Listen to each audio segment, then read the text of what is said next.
नमो ओं विष्णुपदाय कृष्णपृष्ठाय भूतले श्रीमते भक्तिवेदांत स्वामी निति नामिने नमस्ते सरस्वती देवे गौरवाणी प्रचारिणे निर्विशेष शून्यवादी पाश्चात्यादिने श्रील प्रभुपाद की जय। हरे Krishna. So we have quite extensively discussed about Naam Abhash, and we know the goal is Shuddha Naam. Shuddha Naam means pure chanting of the holy name.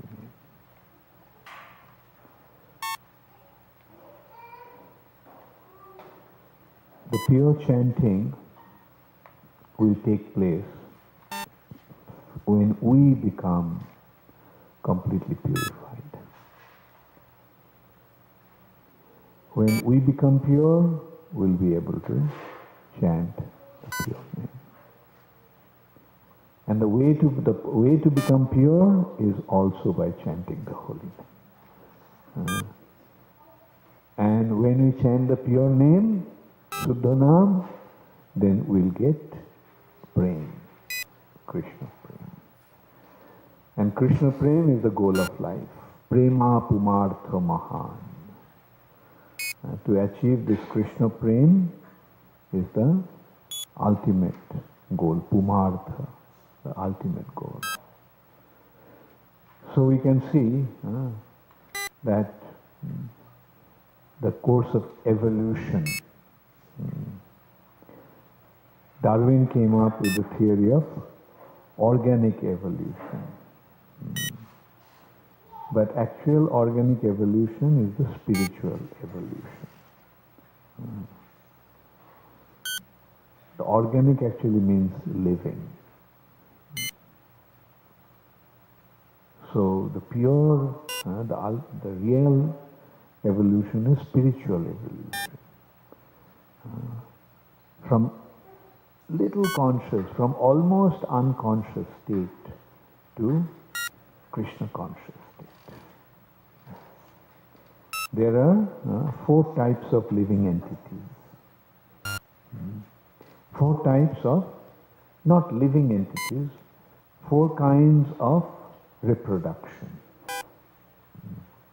One is Swedaja, sweat.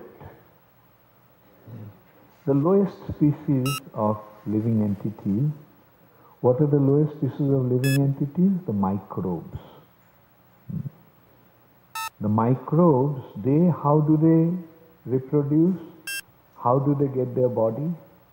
The microbes. From one body, it splits into another body. That's how the reproduction takes place. It's just like the sweat comes from the body, the reproduction takes place from the body to body. Do you remember amoeba? Right.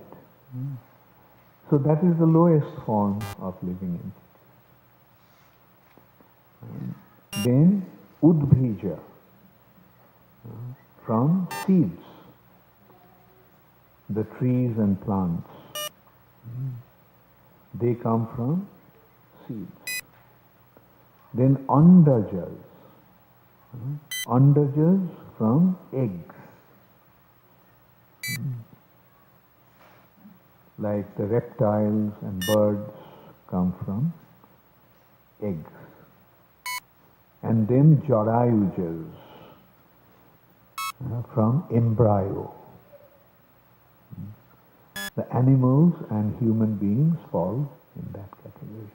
So you see, the actual evolution is the evolution of consciousness, not the evolution of body, as they tried to establish. That is the monkey's theory of evolution. When the monkeys try to derive something, they come up with a conclusion like that. The monkeys are the forefathers of mankind. Prabhupada's point is, monkeys were there, monkeys are still there. Did you see any monkey become a human being? Sometimes jokingly Prabhupada said, no monkey became a human being, but many human beings gave birth to monkeys.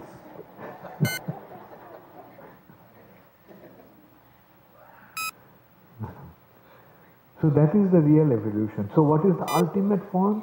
Among the Jarayujas, among the living entities that are born from embryo, which is the most advanced in consciousness? Human beings. Therefore, human life is considered to be extremely rare and extremely valuable. When one gets the human form of life, it's an inconceivable opportunity. It's a matter of inconceivable good fortune. Human form of life. And then, so now let us see what the Vedas are actually deriving, what the Vedas are saying. Vedas are saying that the human form of life, initially, human beings are in ignorance. Janmana jayate shudra. By birth, everyone is in ignorance, shudra. But the human beings have the opportunity to develop his consciousness. The animals, what is their development of consciousness? Say an animal, a puppy is born, and when it's a little puppy and when it's a little big dog, what is the difference of his consciousness? Practically no difference. But a human child and a grown-up human being, what a big difference. Like when he cultivates his intellectual ability, expands his intellectual ability, his consciousness develops. Does any dog learn ABCD? But human beings, they start from ABCD. And from ABCD, he learns to write BAT bat, CAT cat. Then it grows further and further. Then he begins to read. Jack and Jill went up the hill. And then he learns even more. Gradually, with his development of his body, his consciousness develops. But the real catch is that he has the ability to take his consciousness to another dimension. That is from material dimension to spiritual dimension. Now, how does that take place? How does the transformation from material to spiritual dimension take place? By coming in contact with a bona fide spiritual master. Then only the transformation takes place. From material, he transcends the material nature and enters into the spiritual reality. And what happens when one comes in contact with the bona fide spiritual master? He receives the mantra. That is the purpose that is the main objective of coming in contact with the bona fide spiritual master. He receives mantra. Now where does the mantra come from? Where does the mantra come from? Mantra comes from the spiritual world. It is, as we discussed yesterday, why the parampara is so important. Because it is through the parampara that the mantra flows.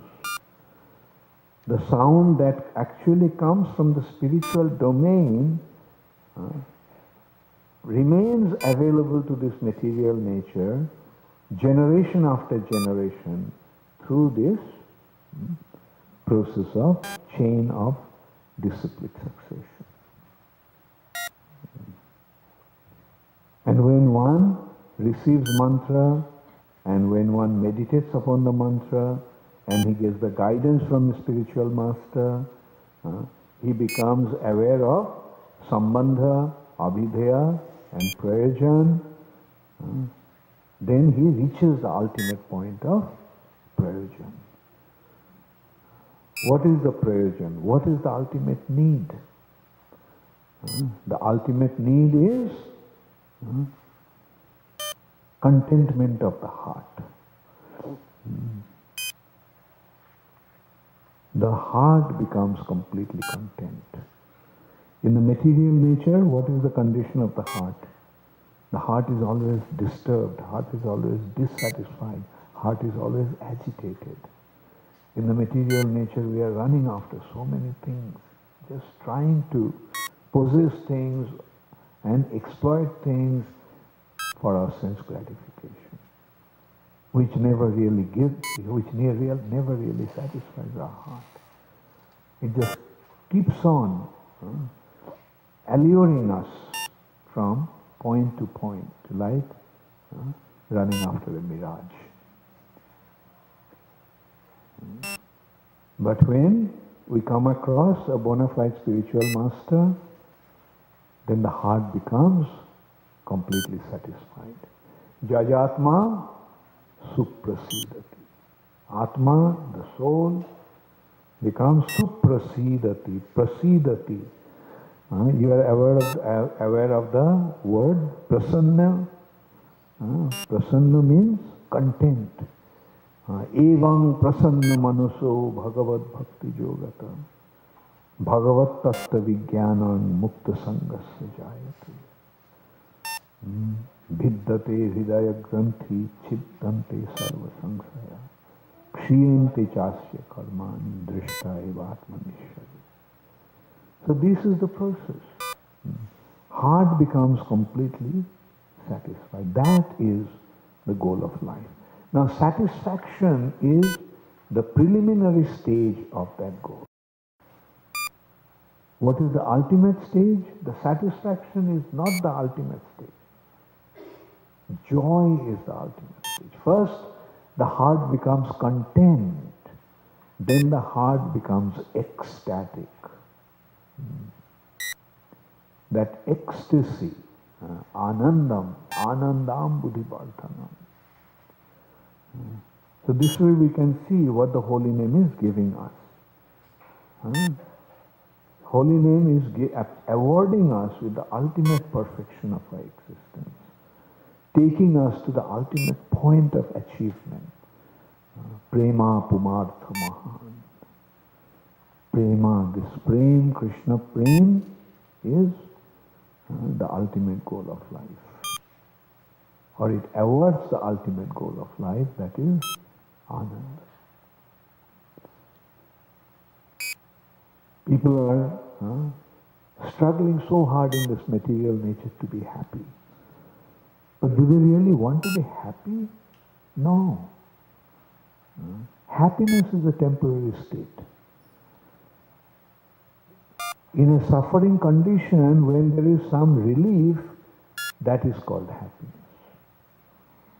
We in this material nature, we are suffering. And when there is some temporary relief, we call it happiness. But actually what we want is Ananda. Ananda is not a thing of this world.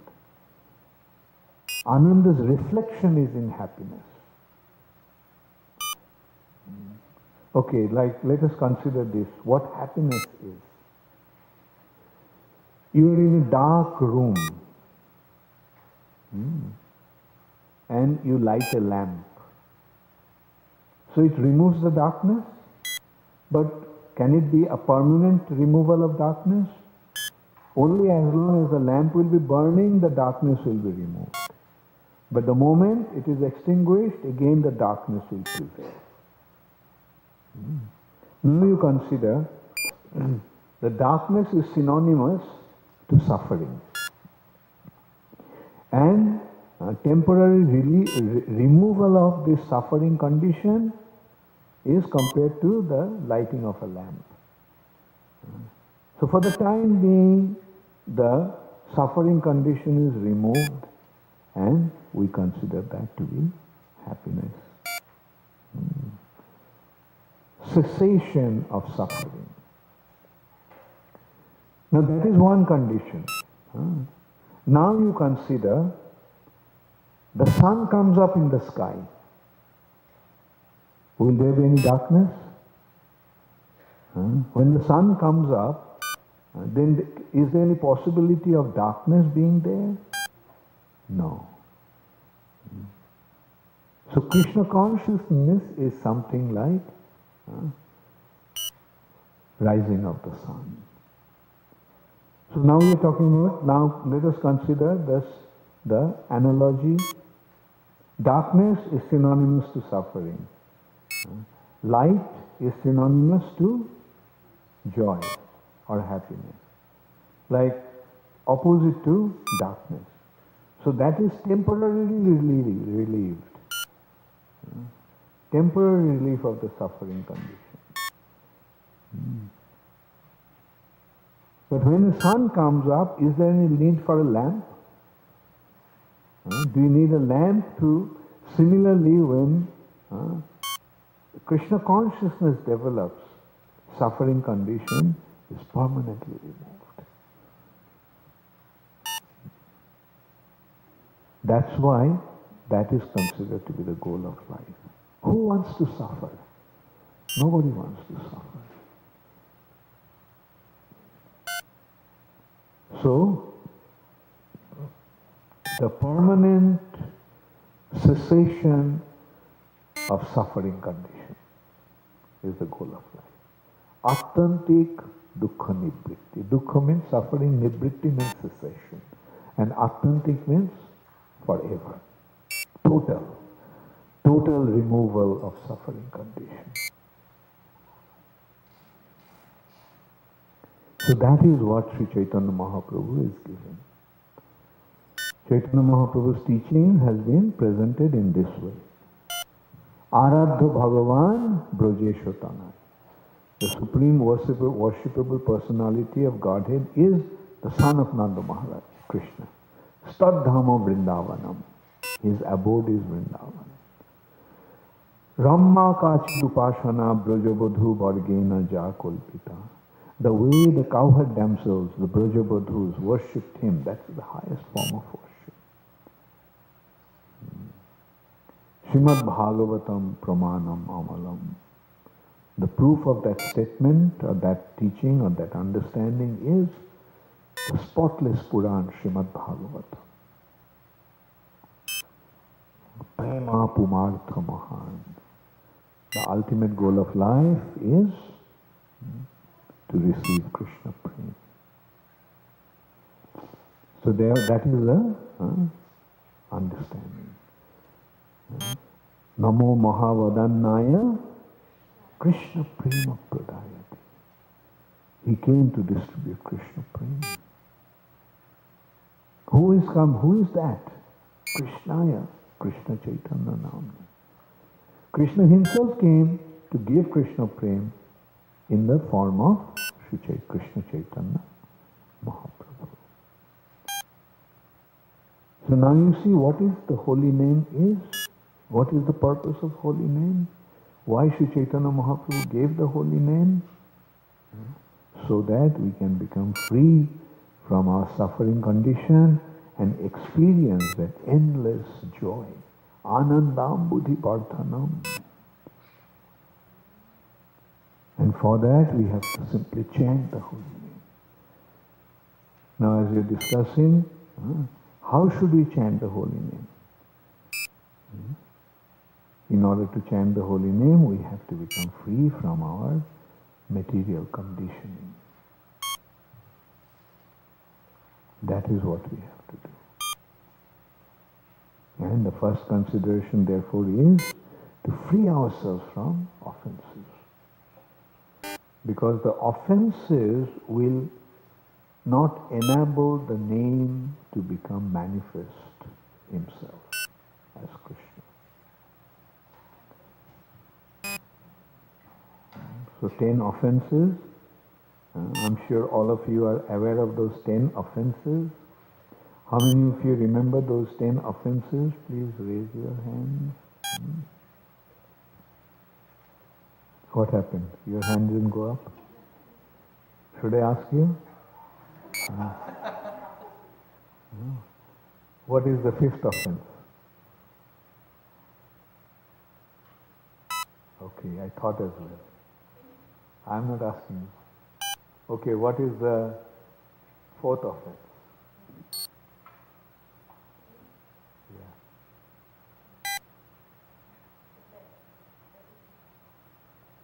Getting almost there.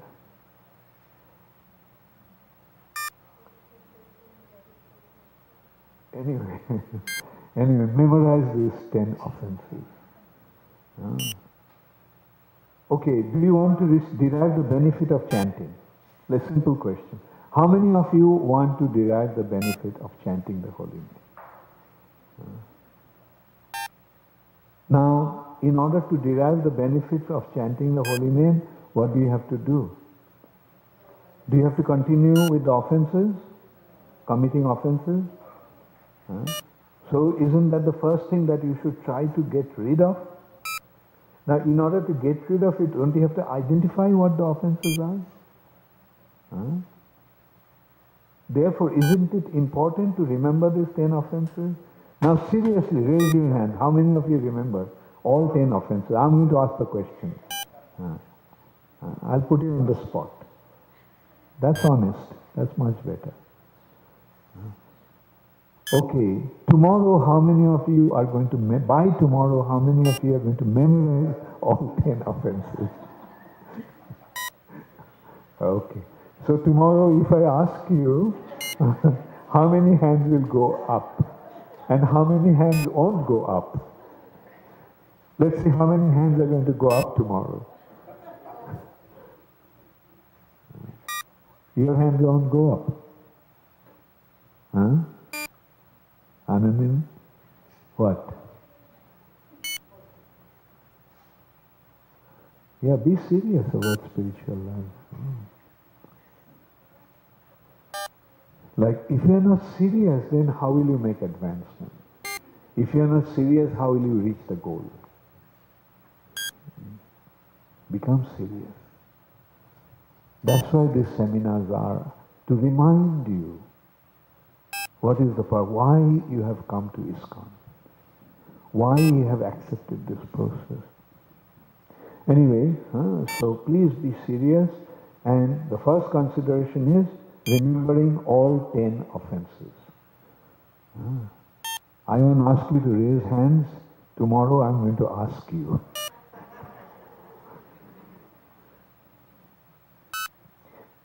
It should be remembered so well that you can even remember it from back to forth. So first offense is the most dangerous offense. That is to, very good, the blaspheme the devotees of the Lord. Now the consideration is, who is a devotee? Who is a devotee? One consideration of a devotee is one who chants the holy name. He's a devotee. Although there are 3 considerations. One who chants the holy name is a devotee. One who chants the holy name all the time, he's a better devotee. And by seeing him when we feel like chanting ourselves, he's the best devotee. So there are 3 kinds of devotees. Vaishnava, Kanishta Adhikari Vaishnava, then Madhyam Adhikari Vaishnava, and Uttam Adhikari Vaishnava. So anyway, that means whoever is chanting the holy name, we should recognize him as a devotee, and we should point not to hurt him or not to blaspheme him, not to speak bad about him. Blaspheme, the word blaspheme means to speak bad about. What constitutes speaking bad? That is to judge a Vaishnava or identify a Vaishnava from his birth, from his caste. Oh, he's a low class Vaishnava. I am a high class Vaishnava. That is an offense. Vaishnava is a Vaishnava. Vaishnava is transcendental to the material nature. Therefore, one should not judge a Vaishnava from material designation. Generally, in the human society, especially in the past in India, there was this very unpleasant discrimination of caste. The higher caste looked down upon the lower caste. And even among the higher caste, there was gradations. Brahmanas, high class Brahmana, middle class Brahmana, low class Brahmana. There was this consideration. So, and one from the higher caste used to look down upon the lower caste. Now, when one Vaishnava becomes a Vaishnava, is he still in the bodily platform? Therefore, should we recognize him? Should we try to identify him from his bodily designation? No. We have to understand that the Vaishnava is situated in a spiritual identity. Therefore, his bodily designation shouldn't be taken into consideration.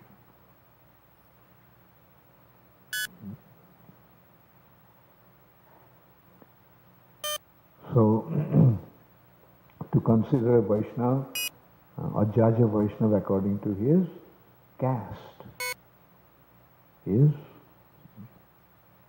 a mistake, is an offense. This can be extended also in religion. He is a Muslim Vaishnava, he is a Christian Vaishnava, he is a Jewish Vaishnava. No. The second consideration is when he becomes a Vaishnava, then he becomes purified. But all his sins may not have been totally eradicated. Some impression may be there. Like once Prabhupada gave the story how our nature is difficult to get rid of. Our nature in the sense, our habits, is difficult to get rid of. Like for example, once a party went to pilgrimage.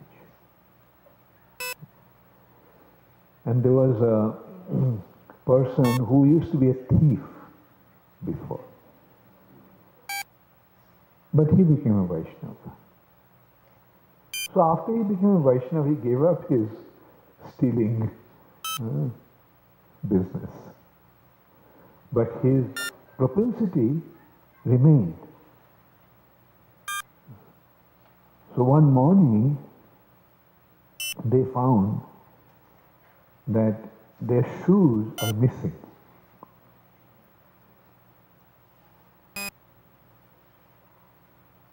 Instead of their shoes, some other shoes were there. So they were very surprised, what happened? Like I left my shoes in front of my door, but now my shoes are gone, somebody else's shoes are here, what happened? So when they're wandering in this way, that thief Vaishnava, sorry, I shouldn't say thief Vaishnava.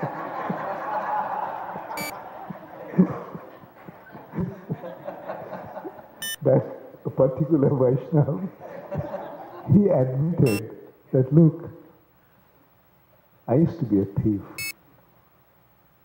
And at night, this tendency comes back to me. I already know that I shouldn't steal, but still the tendency is there. So what I did is, I took the shoes and I did that. I took your shoes and put it there, his shoes there. So in this way, sometimes our sinful tendencies remain with us. They may not be completely eradicated, but to judge a Vaishnava according to his past sinful activities, or judging him even for the impressions of the sins that he is still carrying, the propensities that he is still carrying, to judge him according to that is an offense.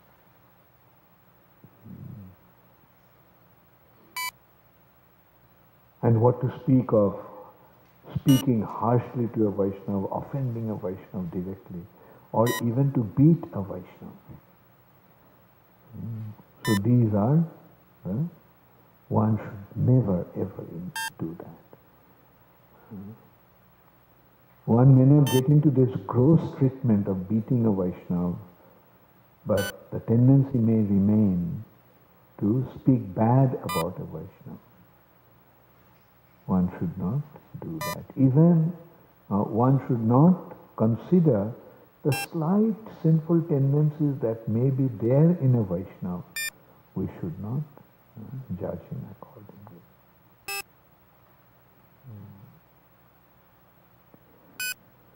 So that is the first offense.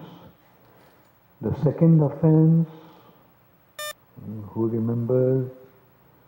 Okay, Ajay. Consider the names of the demigods independent or different from the name of God. Yes, the demigods means?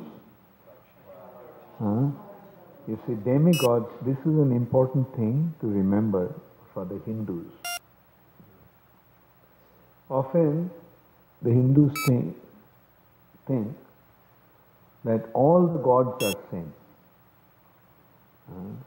Like, for example, you go to Maharashtra, they are worshippers of Ganapati. You go to South India, who do they worship in South India? Murugan? Kartikeya, Murugan. You go to Bengal, they worship Kali and Durga. And you go to North India, they worship no one.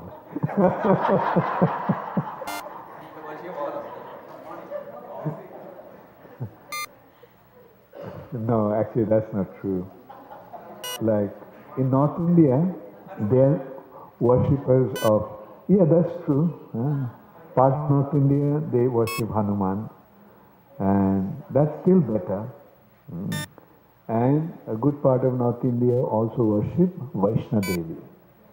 Vaishnav Devi. Vaishnav Devi also Durga Devi. Now these are the demigods. What's the Sanskrit expression for demigods? Dev Devi. Devta. They are all Devtas. Who are the Devtas?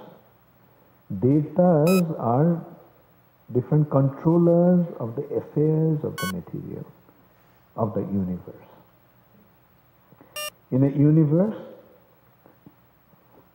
you have different departments, just like in a state, you have different, or in a city, you get different departments, water supply department, electric supply department, public works department, and so forth, education department, finance department.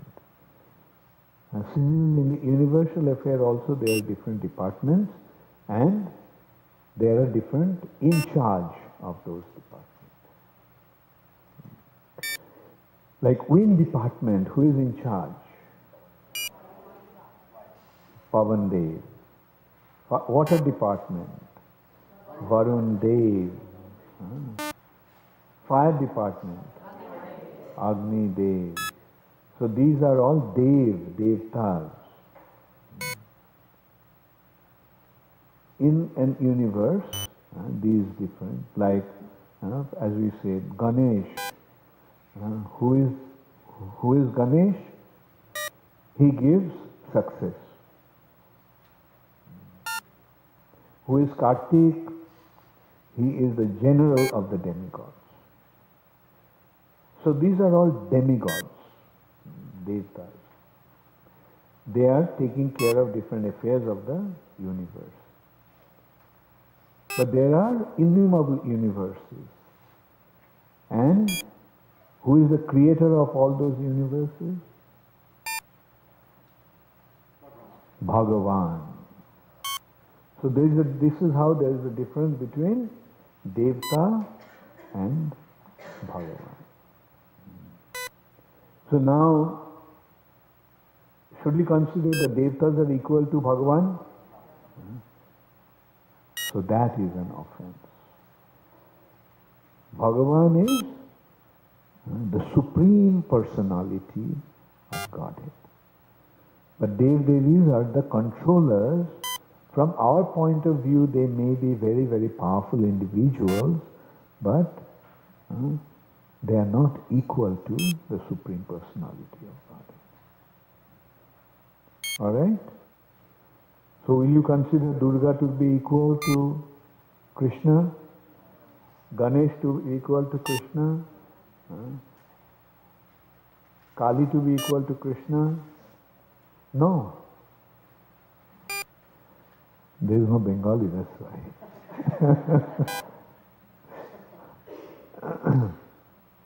And so Krishna's to Bhagavan Swayam. That understanding should be clear. If we don't, then we will tend to commit, we will commit the second offense. Third offense, yes, no? To disobey the orders of the spiritual master. Be careful.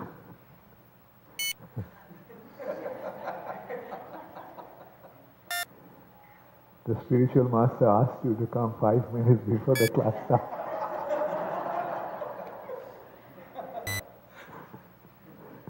Okay, so you got the point, huh?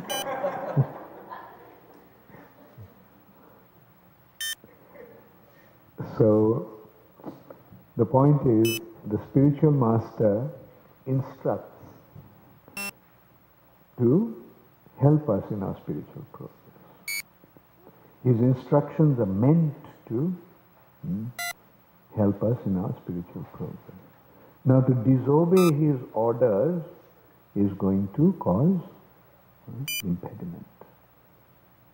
That is an offense. Then, the fourth offense,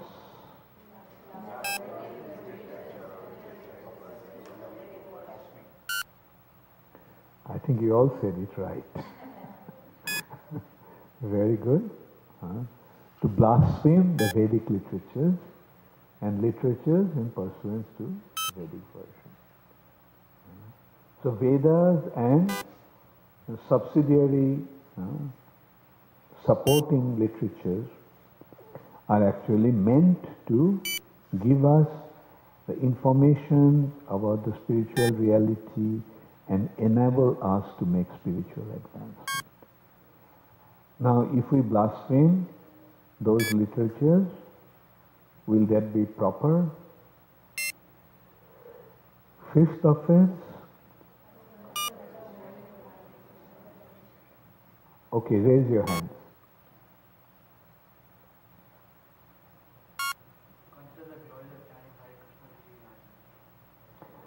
Okay, to consider the chanting of the glories of the holy name to be imagination. The glories of the holy name.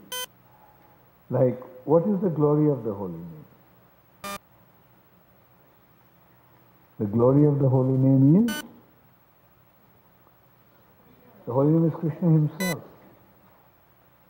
Or as we have been discussing, that just in Namabhar stage, all the sins are eradicated. One achieves liberation in Namabhar stage. And just as Gopal Chakravarti offended Haridas Thakur.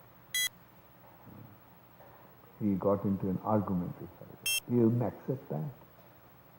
So that is to consider the glory of the holy name to be imagination. And the sixth offense,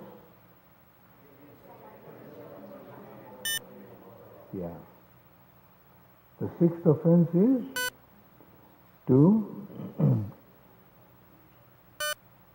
the sixth offense is to give some mundane interpretation. So is the holy name spiritual or something of this material nature? It's spiritual. So it's spiritual. To give it some mundane connotation is an offense. To think that it is something of this world, like Krishna, the name Krishna is a combination of 4 syllables. Ka, Ri, Sha, Na. So Krishna. So if we say Ka means this, Sha means this, Ra means this, and Na means this, therefore Krishna actually means this.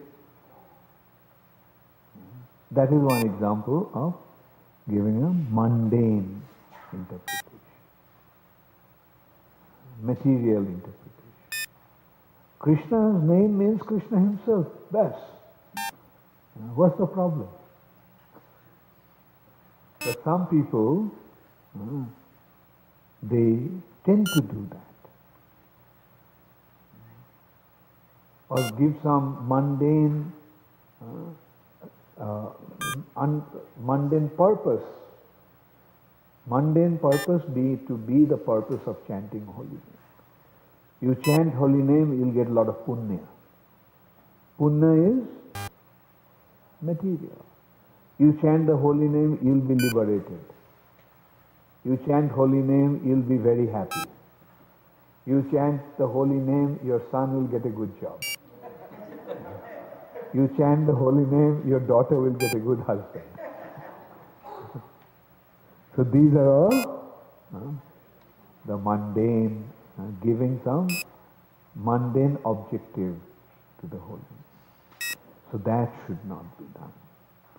That's the 6th offense. 7th offense,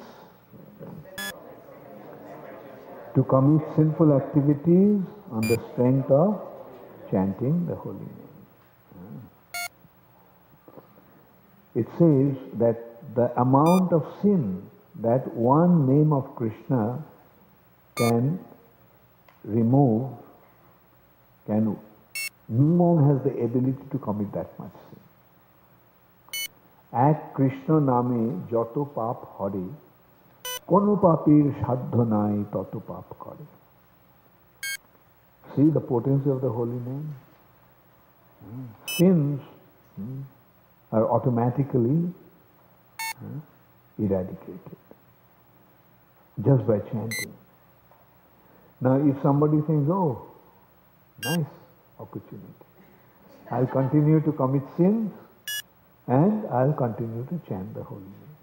So I'll be free from sinful reaction. Prabhupada used to tell us that the classic example of that is that the Christians going to the church on Sunday and getting free from their sinful reaction, dumping their sin to Jesus. So, one should not think like that one, because he is chanting the holy name, he has the liberty to commit sin. In that respect, Prabhupada gave the example that you commit a crime, you are arrested, you are taken to the court, and you appeal to the judge, please forgive me. The judge may forgive you, not punish you. Then again you commit the same sin, same crime, arrested. Second time also the judge may forgive you. But the third time when you go and tell the judge, please forgive me, what the judge will say? No mercy. Right? So similarly, we have committed our sinful activities in the past, knowingly or unknowingly, but now that we have taken shelter of the holy name, all our sins have been removed, but now no more sin, no more sinful activities. That's why following the four regulative principles is so important. It's protecting us from committing sinful activities. Because if we don't indulge in these four activities, then there is no possibility of sin even touching us.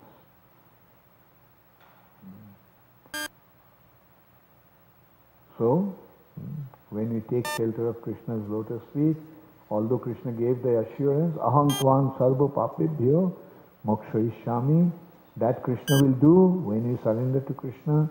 Krishna will free us from all our sinful activities, but then, from then onwards, no more sinful activities. But as due to our bad habits, sometimes we may do something like that as the thief who became a Vaishnava did to the other members of the pilgrimage party, but we should try not to even do that. Was the eighth offense?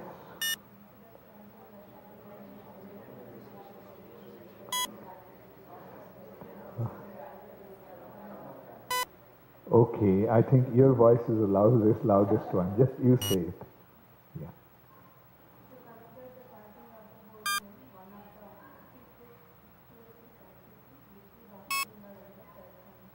Very good.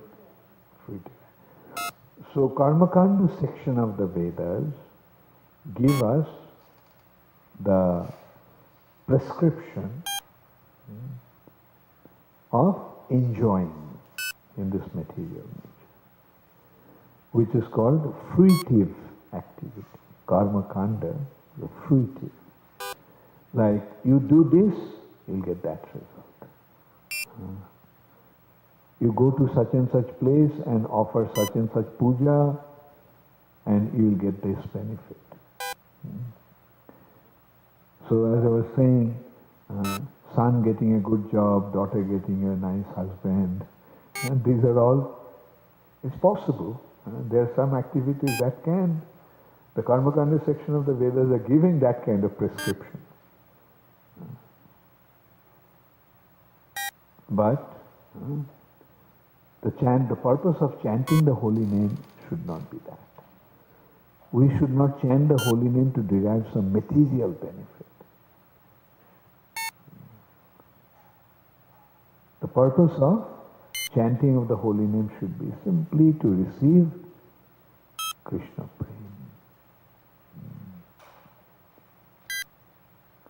The ninth offense,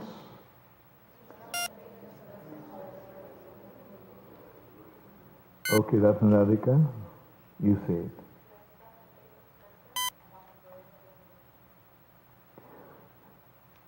A person who is averse to Krishna, who doesn't really have the faith that Krishna is the Supreme Personality of Godhead, and you start to sing the glory to Him, You know, the holy name can do this, holy name is Krishna himself. Like those who are offenders to Krishna, they will become even more offensive. Therefore, it's better to avoid them. Don't give it to somebody who is not going to understand the value of this holy name. It's a wastage of time, energy, and effort. There is an English expression, casting pearls in front of a swine. Will the swine or a pig ever understand what is the value of a pearl? He'll sniff it and say, oh, it doesn't smell like stool. No use. Right? So, we should not unnecessarily try to distribute or sing the glory of the holy name to a faithless person. And the 10th offense,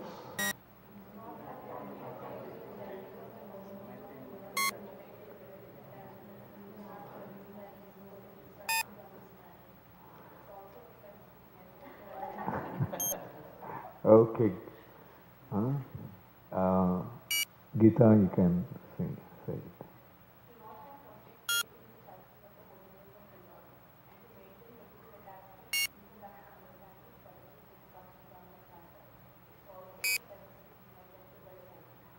Very good.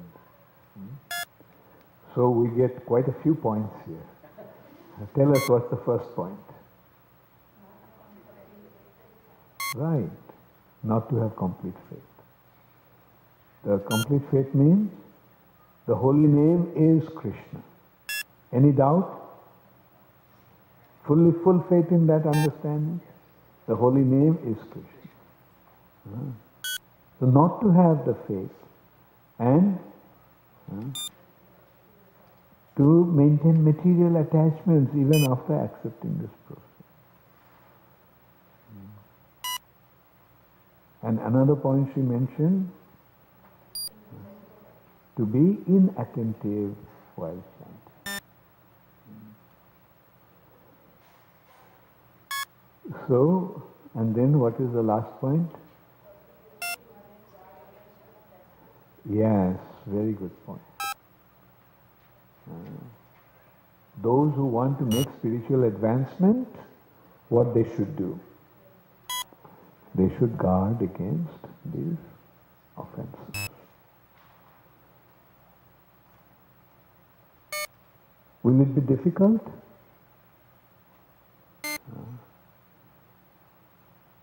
When the heart becomes purified, it won't be difficult. The tendency to enjoy this material nature brings another attitude to establish ourselves as the greatest. That is actually the outcome of this desire to enjoy this material nature. So when you give up that tendency, then only we can become humble. And the real secret is in this humble attitude. Like we consider ourselves to be insignificant, lower than the lowest, and do not aspire for anything, any recognition in this material nature. In simple words, we can say that we should always remember that we have nothing to gain in this material world. Our goal is the spiritual world. Let all our endeavor be to achieve that destination. And when we do that, then yes, we'll be rewarded. Krishna is watching. So when we chant, we should not consider how people are recognizing me or not. What really matters is whether Krishna is recognizing us. Let's always be vigilant, always be cautious, and aware that Krishna is watching us. And when Krishna sees that we are sincerely practicing the process, then Krishna will be pleased and Krishna will reward us. That is how the real reward will come from Krishna. That's what we should aspire for.